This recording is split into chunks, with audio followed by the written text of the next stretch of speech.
Namaste, Jai Bharat. Bangladesh. Today's Bangladesh.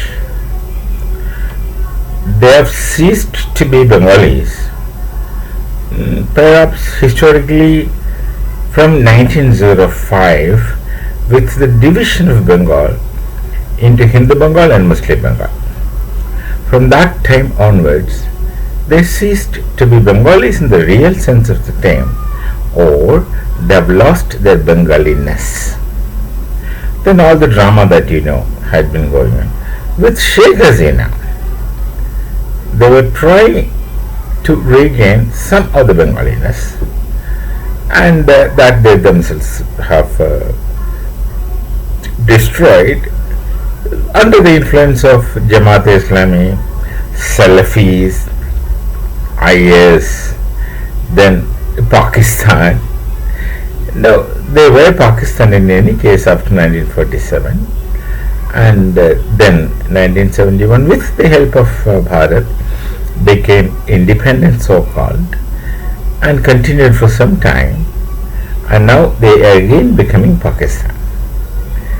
Actually, the situation in Bengal, East Bengal, that's Bangladesh, is going to be worse than what's happening in Pakistan. Muhammad Yunus was implanted there by US, and he remained there for 1.5 years or something like that as a so-called caretaker, and this caretaking was so excellent that Sheikh Hasina's party was disallowed from participating in the election. So the election that happened was farce. And then National Party, Bangladesh National Party, which is, we did not know anything about them in the beginning, but then as they started functioning, we understand they are another Yunus, something like another puppet of US, and that continued like that. And inside, the Jamaat-e-Islamist influence and other such Muslim radicals' influence is so evident that they started raising anti-India slogans out there in Dhaka street. So much of anti-India movements, anti-Bharat movement, they took over everything alright. And of course, if I am in the center, I would stop giving all kinds of help to these people, since they don't deserve.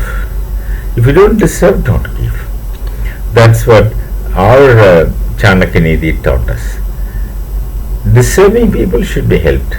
Undeserving, if you help, they hit you back, stab you at the back at the most unexpected time.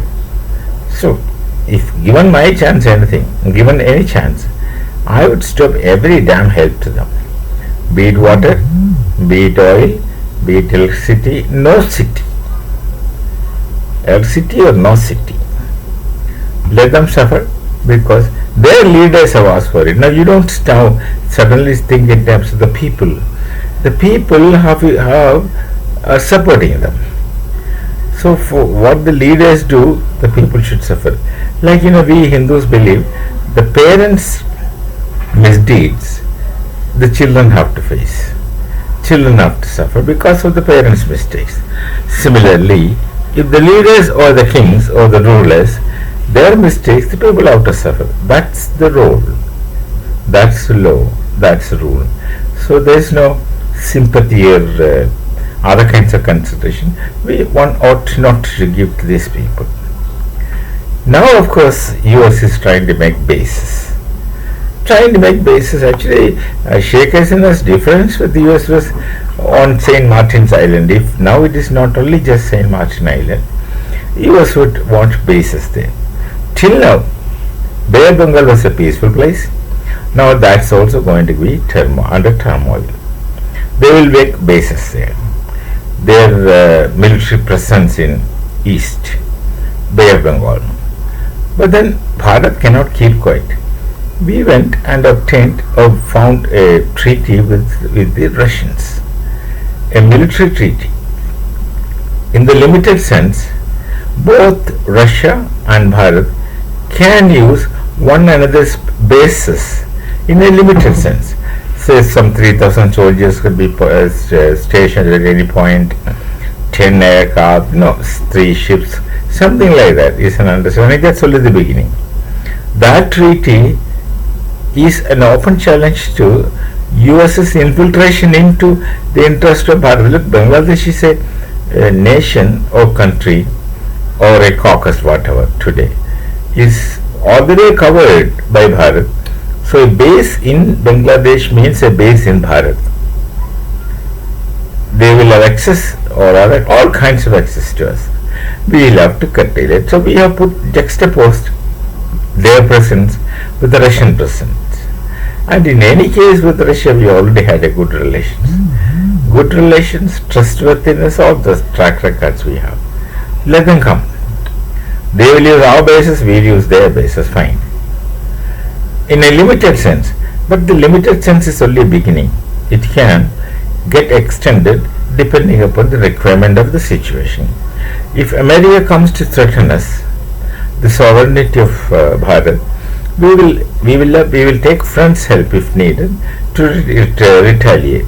See, they plan with some several years advanced programming. They're afraid that in another 30 years, 40 years, or 50 years, Bharat will become very emerging, very global power in that sense of the term. I don't understand that term in the real sense of the term, but will become a global power. That's what they anticipate. So they are taking measures and steps right now. Now look, the theory of Kshenikavada, which is popularized by Buddhism but present in Upanishads in any case. Everything is temporary, nothing is permanent. Once upon a time, British, England was everything. Now they are miserable, especially with the infiltrators, radical Islams. They have problems which they themselves are unable to solve.